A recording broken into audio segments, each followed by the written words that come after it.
함께 기도하시겠습니다. 하나님 아버지, 오늘 오후 찬양 예배로 하나님 앞에 예배하는 우리 모두 심령 가운데 성령께서 역사해 주시고 우리의 마음을 열어주시고 예수님의 보혈로 덮어주시고 성령께서 지혜를 주사 말씀을 읽고 나눌 때 깨닫게 하시며 그 말씀대로 살아갈 수 있는 우리의 심령이 될 수 있도록 주의 영으로 충만하게 하여 주시옵소서. 이 시간을 온전히 주님 주장하여 주시옵소서. 귀하신 예수님의 이름으로 간절히 기도합니다. 아멘. 오늘 하나님께서 우리에게 주시는 말씀은 호세아서 8장 1절에서 6절 말씀입니다. 호세아서 8장 1절에서 6절 말씀 함께 읽으시겠습니다. 나팔을 내 입에 댈지어다. 원수가 독수리처럼 여호와의 집에 덮치리니 이는 그들이 내 언약을 어기며 내 율법을 범함이로다. 그들이 장차 내게 부르짖기를 나의 하나님이여 우리 이스라엘이 주를 아나이다 하리라. 이스라엘이 이미 선을 버렸으니 원수가 그를 따를 것이라.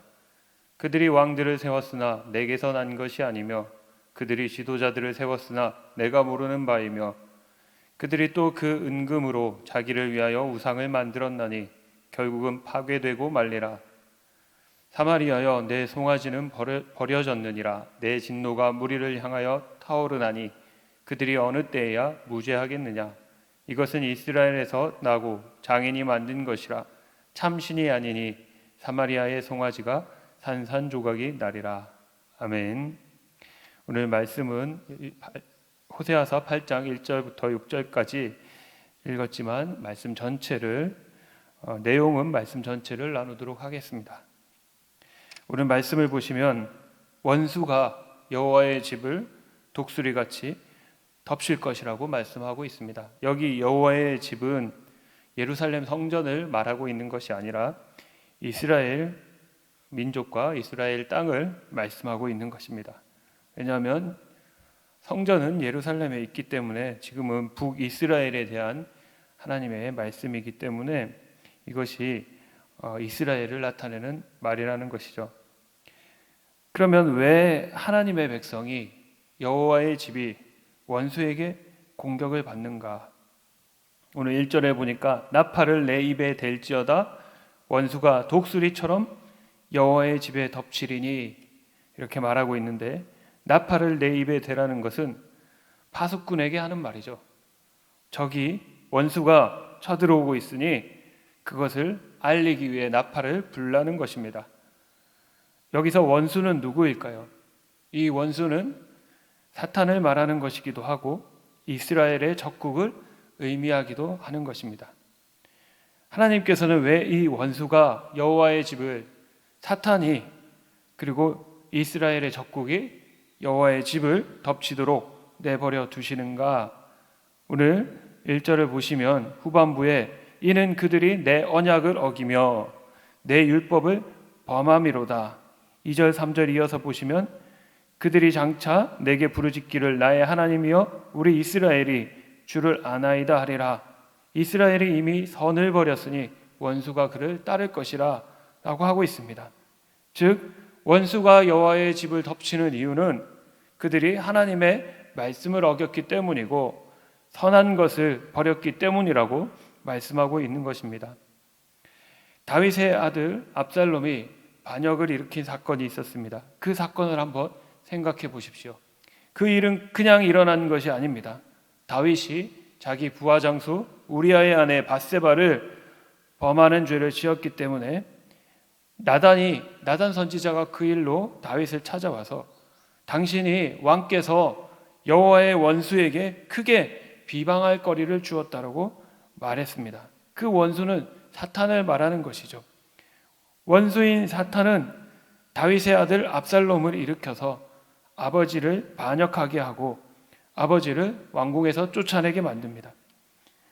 이런 식으로 사탄은 성도가 하나님의 백성인 이스라엘이 죄를 짓게끔 만들고 그 죄 지은 것을 이유로 삼아서 합법적으로 성도들을 이스라엘을 독수리같이 덮치는 것입니다. 이것은 원수인 사탄에게는 하나님의 백성을 공격하는 공격이고 공의로우신 하나님 편에서 봤을 때는 죄를 회개하지 않는 자기 자녀, 자기 백성을 향한 징계이자 심판인 것입니다. 그러니까 하나님께서 보호하기를 원하지 않으셔서 여호와의 집이 원수의 덮침을 당하는 것이 아니라 여호와의 백성이, 여호와의 집의 자녀들이 죄를 범함으로 인해서 하나님의 보호하심이 거두어지는 것이죠. 사람이 지은 죄가 하나님과 사람 사이를 가로막는 것입니다. 그를 보호하고자, 그에게 복 주시고자 하는 하나님과 사람 사이를 죄가 갈라놓는 것이죠. 이것이 바로 원수가 여호와의 집을 덮칠 수 있는 이유입니다. 북이스라엘은 BC 722년에 아수르 사로군 왕에 의해서 멸망을 당합니다. 이들이 멸망을 당하지 않으려고 아수르에게 조공도 바치고 이집트와 동맹을 맺어보기도 하고 스스로 저항해 보기도 했지만 결국 아수르를 당해낼 수가 없었습니다. 원수인 아수르는 독수리가 어미 없는 다른 새들의 새끼들만 모여있는 둥지를 덮치듯이 이스라엘을 덮친 것이죠. 히스기야 왕 때 하나님께서는 유다 왕국을 지켜주셨습니다. 아수르가 똑같이 쳐들어왔지만 그들에게 아수르를 이길 만한 힘이 없었지만 하나님께서 아수르가 예루살렘을 치지 못하고 돌아가게끔 만드셨습니다. 그러나 오늘 북이스라엘은 그들이 죄를 짓고도 회개하지 않음으로 말미암아서 하나님의 보호하심이 거두어지게 되고 그 때문에 아수르에 의해 멸망당하게 됩니다. 그들이 그렇게 하나님의 보호하심이 거두어지게 만든 죄가 무엇이냐? 그들이 어긴 하나님의 말씀들은 무엇이냐? 그 첫 번째가 본문상에서는 4절에 나오는데 4절을 읽어보겠습니다. 그들이 왕들을 세웠으나 내게서 난 것이 아니며 그들이 지도자들을 세웠으나 내가 모르는 바이며 라고 하고 있습니다. 이스라엘은 209년 동안 지속되었는데 그 기간 동안 무려 19명의 왕이 바뀌었습니다. 그런데 대부분의 왕들이 반역에 의해서 교체가 된 왕들입니다.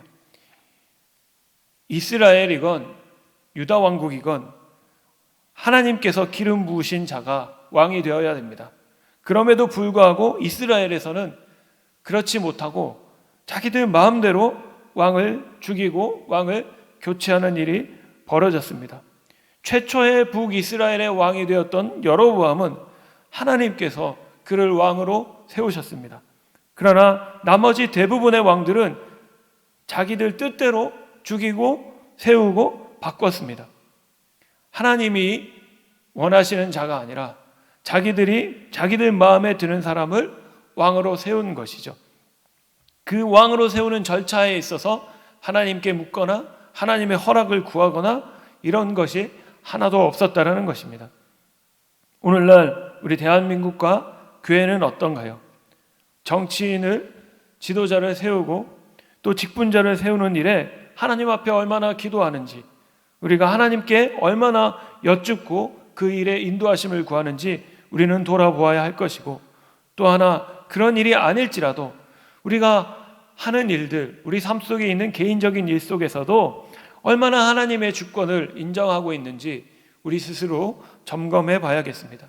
많은 사람들이 이것은 죄가 아니라고 생각하지만 하나님께서는 그것을 죄로 여기신다는 것이죠. 범사에 하나님을 인정하라고 하셨습니다. 그러면 우리가 가야 할 길을 지도하신다라고 말씀하셨습니다. 당연히 권세자를 세울 때는 하나님께 여쭈어야 하는 것이죠. 로마서 13장 1절에 각 사람은 위에 있는 권세들에게 복종하라. 권세는 하나님으로부터 나지 않음이 없나니 모든 권세는 다 하나님께서 정하신 바라. 그러니까 권세자를 세웠다고 그가 권세가 있는 것이 아니라 하나님이 그를 인정해 주셔야 그 권세가 있는 것이죠. 그렇지 않으니까 세워놨어도 다 죽임을 당하는 것입니다. 또 이들에게서 보호하심이 거두어진 두 번째 이유는 무엇인가?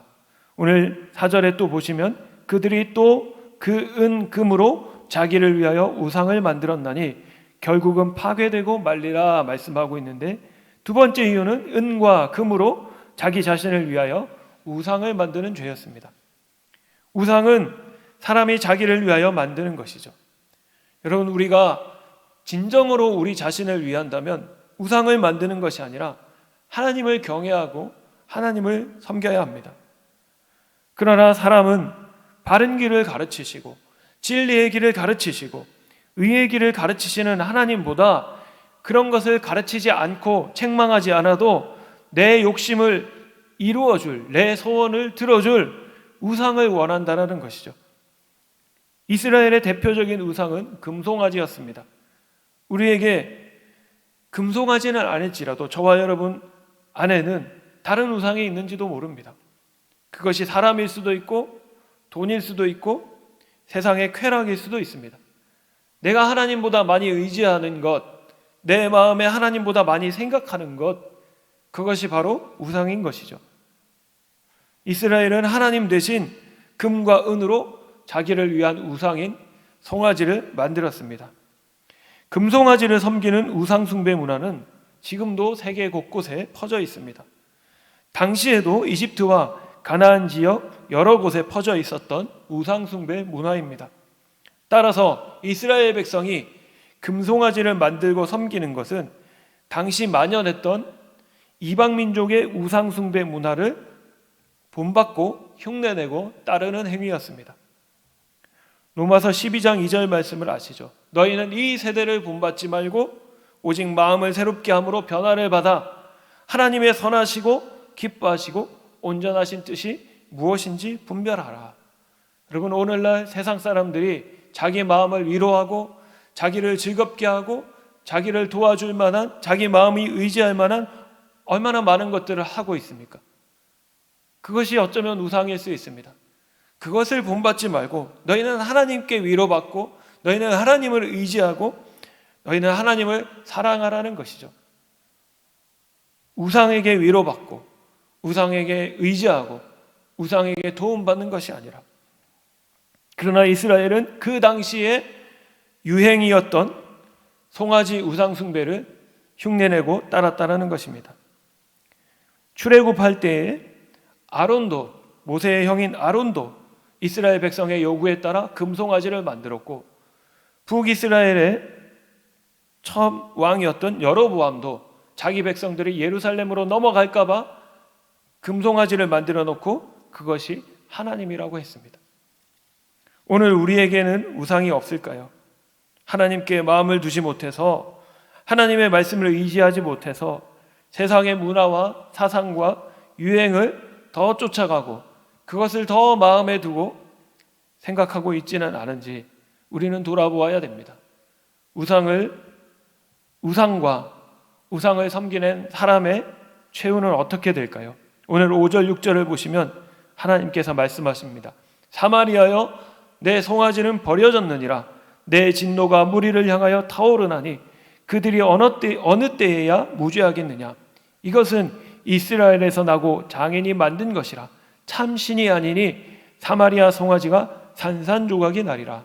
여러분, 사람이 마음을 두고 의지하는 그 어떤 것도 영원하지 못하고 진정으로 사람이 기댈 만한 것이 아닙니다. 그것은 얼마든지 부수어지고 사라지고 그렇게 될 수 있는 것이죠. 모세는 아론이 이스라엘 백성을 위하여 만들었던 금송아지를 분노하여서 어떻게 합니까? 그것을 불사르고 부수고 가루로 만들어서 물에 탄 다음에 백성에게 그것을 마시게 했습니다.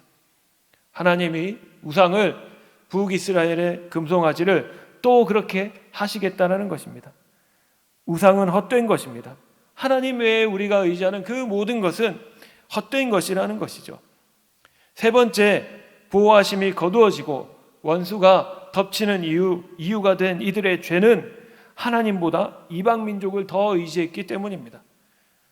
사실 이스라엘은 금송아지도 금송아지지만 자기들이 세운 왕도 자기들에게는 금송아지였고 그들이 의지했던 이방 민족도 금송아지였어요. 하나님을 의지하지 않고 사람을 더 의지했다라는 겁니다. 왕이든지 이방 민족이든지 우상처럼 섬겼다라는 거예요. 오늘 8절 9절을 보시면 이스라엘이 이미 삼켜졌으니 이제 여러 나라 가운데 있는 모양이 즐겨 쓰지 아니하는 그릇같이 됐다라고 말씀합니다. 홀로 떨어진 들나귀처럼 아수르로 갔고 에브라임이 값을 주고 사랑하는 자들을 얻었지만 그들이 여러 나라에게 값을 주었을지라도 이제 내가 그들을 모으리니 그들은 지도자의 임금이 지어준 짐으로 말미암아 쇠하기 시작하리라 말씀하고 있습니다. 이스라엘이 아수르라는 강대국으로부터 자기 나라를 지키기 위해서 아수르를 섬기던 것을 배반하고 이집트와 동맹을 맺고 이집트에 조공을 바쳤습니다. 그러나 이집트는 아수르를 물리치고 이스라엘을 도울 만한 힘이 없었어요. 아수르를 당해낼 수 없었던 이스라엘은 아수르를 회유해 보기도 하고 또 나름대로 저항해 보기도 하지만 결국은 아수르에게 멸망을 당합니다. 하나님 말씀처럼 돈도 줘보고 협상도 맺어보지만 이방 민족이 바라볼 때 쓰지 못할 그릇같이 여겨지게 된 것이라는 것이죠. 여러분, 국제관계에 있어서는 아무리 동맹을 맺어도 철저한 이익관계에 의해서 국제관계는 움직이는 겁니다. 우리가 어떤 국제관계에 있어서 정치에 있어서는 우정 같은 것이 없습니다. 의리 같은 것이 없습니다. 나한테 유익이 되면 도와주는 것이고 유익이 되지 않으면 철저하게 배신하게 되는 것이죠. 이집트의 조공을 바치고도 그 값을 치르고도 배신을 당하고 아수르에 멸망당한 겁니다. 값을 주고 도움을 구했지만 오히려 도움을 구했던 그 나라들이 이스라엘에게 더 무거운 짐을 지게 하고 그들을 쇠하게 했다는 것이죠. 하나님보다 사람을 의지하면 그렇게 되는 것입니다. 여러분, 사람은 사람일 뿐입니다. 서로 돕고 사는 것이 아름답지만 사람이 하나님처럼 우리가 의지할 대상은 아닌 것이죠. 이익이 되면 얼마든지 배신할 수 있고 위험하면 얼마든지 버릴 수 있는 것이 사람입니다. 사람이 그렇게 연약한 존재이기 때문입니다. 이사야 선지자도 뭐라고 말하고 있습니까? 너희는 인생을 의지하지 말라. 그의 호흡은 코에 있나니 새말 가치가 어디 있느냐. 호흡이 코에 있다라는 거예요. 코만 막아도, 목구멍만 막아도 죽어버리는 연약한 존재가 인간이라는 것입니다. 그러니 하나님을 의지해야 한다는 것이죠. 이러한 죄의 문제들, 하나님보다 왕을 의지하고 하나님보다 우상을 의지하고 그랬던 그들의 죄로 말미암아서 이스라엘은 하나님께 여전히 제사 드리고 있지만, 예배하고 있지만, 예배하면 예배할수록, 제물을 바치면 바칠수록 그것이 더 죄가 되는 그런 모양이 되었습니다. 이스라엘이 하나님을 찾지 않은 것이 아니에요. 하나님을 찾으면서도 하나님이 싫어하는 짓을 여전히 하고 있었다는 것입니다. 그래서 그것을 호세아서는 음란하다라고 말하고 있는 것입니다. 오늘 11절에 보시면 에브라임은 죄를 위하여 제단을 많이 만들더니 그 제단이 그에게 범죄하게 하는 것이 되었도다라고 말씀하고 있습니다. 이스라엘이 자기들이 위기에 닥치니까 이거를 벗어나기 위해 하나님께 제단을 많이 만들고 제물을 많이 드립니다. 그런데 하나님께 드리는 제사는 오직 율법대로라면 예루살렘에서만 행해질 수 있는 거예요. 그러나 이스라엘의 여로보암 왕과 백성들은 정치적인 이유 때문에 또는 그들이 가지고 있는 욕심과 두려움 때문에 하나님이 허락하지 않으신 지역에다가 제단을 많이 만들고 제물을 바쳤습니다. 그런데 이런 행위는 하나님을 경외하고 섬기기보다 오직 문제를 해결하기 위해서 형식적인 종교 행위에만 열심을 내는 것이에요. 쉽게 말씀드려서 죄는 짓고 있으면서 기도를 많이 하는 거예요. 죄는 그대로 짓고 있으면서 예배는 빠지지 않고 출석한다는 것이죠. 이 형식적인 종교 행위라는 겁니다. 마음은 들여지지 않은 채 그냥 겉으로만 하고 있다는 것입니다. 그 증거가 뭐냐? 이스라엘이 그렇게 하고 있다는 증거가 뭐냐? 오늘 12절에 보시면 내가 그를 위하여 내 율법을 만 가지로 기록하였으되 그들은 이상한 것으로 여기도다 라고 말씀하고 있습니다. 그들이 형식적으로만 하나님 찾고 있다, 위기를 모면하기 위해서만 지금 예배하고 있다라는 증거가 이들이 하나님 말씀을 이상하게 여기고 있다라는 거예요. 다르게 표현하자면 귀찮게 여기고 있다라는 것이죠. 이스라엘이 자기를 위해서 금송아지를 만들었지만 하나님은 이스라엘을 위해서 무엇을 주셨느냐? 말씀을 주셨어요. 말씀을. 신앙생활에 있어서 하나님 말씀의 가치는 그 어떤 것보다 중요합니다. 하나님의 말씀은 우리를 힘들게 하고 우리를 어렵게 하고 우리를 망하게 하려고 주신 것이 아닌데, 그럼에도 불구하고 많은 사람들이 하나님 말씀을 어려워하고 듣기 싫어하고 읽기 싫어하고 꺼려하는 것을 보게 됩니다. 느헤미야가 하나님 앞에 자기 조상을 대신해서 회개 기도할 때 뭐라고 말합니까? 그들이 교만하여서 사람이 준행하면 그 가운데서 삶을 얻는 주의 계명을 듣지 아니하며 주의 규례를 범하여 고집하는 어깨를 내밀며 목을 굳게 하여 하나님의 말씀을 순종하지 않았습니다. 그래서 우리가 이방 땅에서 포로로 생활하고 있습니다 라고 느헤미야가 하나님께 기도했습니다. 그가 뭐라고 말합니까? 사람이 준행하면 그 가운데서 삶을 얻는 주의 계명. 그러니까 하나님 말씀은 뭐라는 거죠?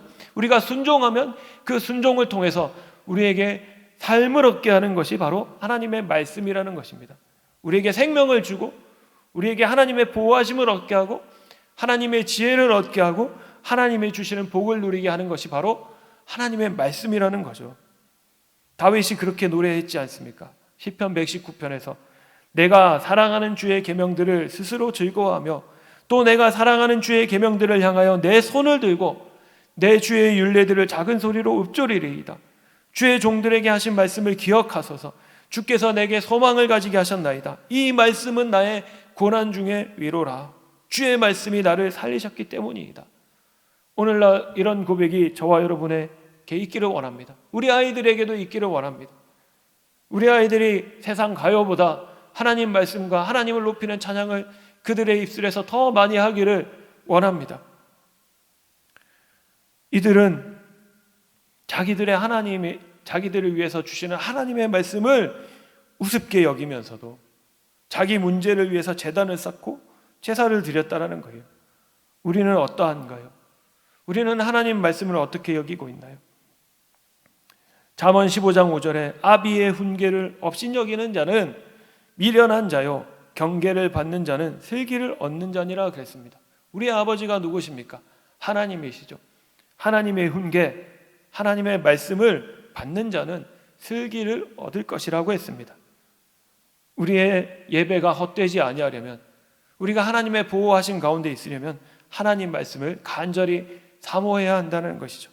주님이 뭐라고 이스라엘 백성들에게 명령하셨나요? 너희는 앉았을 때이든지 누웠을 때이든지 집을 나가든 들어가든지 길을 갈 때이든지 내 자녀들에게 이 말씀을 가르치라. 그냥 하신 말씀이 아니에요. 그냥 과정법이 아닙니다. 그렇게 해야 할 정도로 중요한 것이 하나님의 말씀이라는 것이죠. 두 번째로 이들의 종교 생활이 형식적이었다라는 증거는 무엇이냐? 오늘 13절을 보시면 그들이 내게 고기를 제물로 드리고 먹을지라도 여호와는 그것을 기뻐하지 아니하고 이제 그들의 죄악을 기억하며 그 죄를 벌하리니 그들은 애굽으로 다시 가리라 하셨습니다. 그러니까 이들이 하나님께 제물을 드리고 그 제물을 먹으면서도 여전히 죄를 회개하지 않고 죄를 짓고 있었다는 것이죠. 사도 바울이 고린도 교회에서 있었던 성찬의 문제에 대해서 지적을 했습니다. 그 성찬을 할 때에 가난한 자들이 오기 전에 먼저 온 부자들이 차려진 것을 다 먹는 바람에 뒤에 온 가난한 자들이 먹을 것이 없었다라는 것이죠. 그 문제를 놓고 사도 바울이 책망을 했습니다. 뭐라고 책망했느냐? 너희가 이 떡을 먹으며 이 잔을 마실 때마다 주의 죽으심을 그가 오실 때까지 전하는 것이니라. 그러므로 누구든지 주의 떡이나 잔을 합당하지 않게 먹고 마시는 자는 주의 몸과 피에 대해서 죄를 짓는 것이니라. 사람이 자기를 살피고 그 후에야 이 떡을 먹고 이 잔을 마실지니 주의 몸을 분별하지 못하고 먹고 마시는 자는 자기 죄를 먹고 마시는 것이니라. 그렇게 형제를 생각하지 아니하고 자기 욕심 채우기 위해서 성찬을 한다면 그거는 예수님의 몸과 피를 먹는 것이 아니라 네 죄를 먹고 마시는 거라는 거죠. 그러니까 죄 지으면서 성찬을 받는 것은 성찬이 아니라 그것은 죄를 먹고 마시는 것이 된다는 것입니다. 이게 얼마나 무서운 말입니까? 성찬이 되지 않을 수 있다는 것이죠. 유월절 양을 먹는다고 죄가 없어지는 게 아니라, 성찬을 먹는다고 죄가 없어지는 게 아니라 죄를 깨닫고 회개하고 돌이켜야 한다는 것입니다. 마찬가지로 예수님을 믿는다고 말로만 하고 교회만 출석한다고 해서 죄가 없어지는 게 아니라 거룩하고 합당한 회개와 예배와 믿음을 하나님 앞에 올려드려야 한다는 것이죠. 그렇게 하지 않으면 예배를 드릴 때마다 죄짓게 되고 예배를 드릴 때마다 형벌과 심판을 더하게 되는 일이 된다는 것입니다. 이스라엘이 그랬다라는 거예요. 그래서 결국 하나님이 그들에게 뭐라고 말씀하십니까? 너희들은 애굽으로 가게 될 것이다. 다시 애굽으로 끌려갈 것이다. 여러분, 애굽은 이스라엘 백성이 탈출했던 것이죠. 애굽은 죄악을 짓는 세상을 뜻합니다.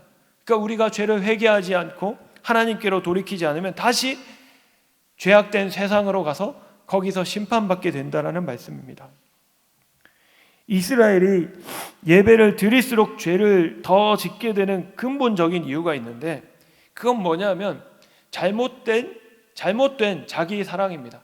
자기를 너무 사랑하는 거예요. 여러분, 우리가 우리 자신을 앞에서도 말씀드렸지만 우리 자신을 진짜 아끼고 사랑하는 법은 뭐냐면 하나님을 사랑하는 겁니다. 왜냐? 하나님이 생명의 근원이시기 때문에 우리는 하나님을 사랑하게 될수록 우리의 영이 더 건강해지고 우리의 영이 더 살아나게 되는 것이죠. 근데 하나님을 버려두고 우리가 세상 것을 향해서 더 의지하고 나아가고 그것을 더 탐닉하게 된다면 자기를 위하는 것 같지만 사실은 그 길이 심판으로 가는 길이고 사망의 길이 된다는 것을 잊어서는 안 됩니다. 오늘 14절에 보니까 이스라엘이 자기를 지으신 이를 잊어버리고 왕궁들을 세웠으며 유다는 견고한 성읍을 많이 쌓았으나 내가 그 성읍들에 불을 보내어 그 성들을 삼키게 하리라 말씀하십니다. 그러니까 하나님을 잊어버리고도 자기들이 먹고 살 왕궁은 세우고 자기들이 살아갈 성읍은 많이 쌓았다라는 거예요. 하나님의 말씀을 우습게 여기면서도 죄를 짓고 있으면서도 그런 식으로 형식적으로 예배를 드리면서도 하나님에 대한 생각도 없고 하나님을 두려워하는 마음도 없고 내가 어떻게 하면 더 잘 먹고 잘 살 수 있을까? 내가 얼마나 더 재미있게 즐길 수 있을까? 여기에만 오로지 관심이 있었다는 겁니다. 이게 근본적인 이유였어요. 형식적인 예배를 드릴 수밖에 없는 이유. 이 사고방식이, 이 가치관이 바뀌지 않으면 하나님께 온전한 예배를 드릴 수가 없고 그 예배는 하나님의 보호하심 가운데로 우리를 인도할 수 없다는 것입니다. 결국은 원수가 사단이 독수리같이 덮치게 되는 것이죠. 하나님은 우리가 그렇게 되기를 원하지 않으십니다. 하나님은 말씀을 통해 예배를 통해 우리가 더 생명이 충만해지기를 원하시고 우리가 더 지혜를 얻기 원하시고 우리에게 더 복 주시기 원하시는 하나님이십니다. 가인은 불신앙과 죄 가운데 예배를 드렸기 때문에 살인죄를 더하고 땅에서 유리하는 자가 되죠. 그러나 믿음과 선함으로 제사를 드렸던 아벨은 하나님께서 그 제사를 받으셨습니다. 하나님께서는 자기의 가장 사랑하는 독자 이삭도 아끼지 않고 하나님 앞에 제물로 드리는 그 아브라함의 믿음과 사랑을 예배로, 진정한 예배로 받으시고 그를 기뻐하시고 그를 축복하셨습니다. 예배란 것은 영과 진리로 드리는 것이죠. 진리는 말씀을 말합니다. 말씀은 저와 여러분의 인생의 길을 밝혀주는 우리 발의 등이요 우리 길의 빛입니다. 예배의 형식이나 모양이 아니라 그 예배를 드리는 예배자의 마음이 어떠한가에 따라 하나님의 말씀 듣는 저와 여러분의 마음의 태도와 상태가 어떠한가에 따라 복이 임하기도 하고 하나님의 보호하심이 거두어지기도 하는 것이죠. 말씀을 마무리하겠습니다. 솔로몬이 지혜와 복을 받은 이유는 1,000마리의 제물을 바쳐서가 아니에요. 1,000마리라는 그 숫자에 주목하지 마시고 하나님이 그를 복주신 이유는 1,000마리도 아까워하지 않고 하나님께 드릴 수 있었던 마음 때문입니다. 아마 솔로몬이 1,000마리를 드렸어도 그냥 마음 없이 드렸다면 하나님이 그에게 복주시지 않으셨을 것입니다. 우리는 신앙을 겉모습으로만 보지 말고 내용을 들여다볼 줄 알아야 됩니다. 우리 자신도 내가 겉으로 행하는 행위만 살피지 말고 내 속이, 내 마음과 영이 하나님 앞에 어떠한지 항상 살필 수 있어야 한다는 것이죠. 우리가 범사에 하나님의 주권을 인정하고 우상을 버리고 하나님을 마음과 뜻과 힘을 다해서 사랑하고 사람이 아닌 하나님을 온전히 의지함으로 말씀을 사랑하고 말씀에 순종함으로 하나님의 보호하심 가운데 또 복주심 가운데 원수를 이기고 승리하는 자들 되기를 간절히 축원합니다. 오늘 이 말씀이 마음에 새겨지시고 저와 여러분의 삶이 되어서 하나님의 복이 우리 모두 가운데 온전히 임하시기를 축복합니다. 기도하겠습니다. 하나님, 오늘 말씀을 통해서 우리가 원수에게 공격을 받지 아니하려면 어떻게 해야 되는지 함께 살펴보았습니다. 주님, 오늘 우리는 이스라엘 백성과 같지 아니하게 하여 주시옵소서. 주님, 하나님보다 사람을 의지하거나 우리 마음에 다른 것, 우리 마음에 있는 그 우상들을 더 사랑하지 않게 하여 주옵소서.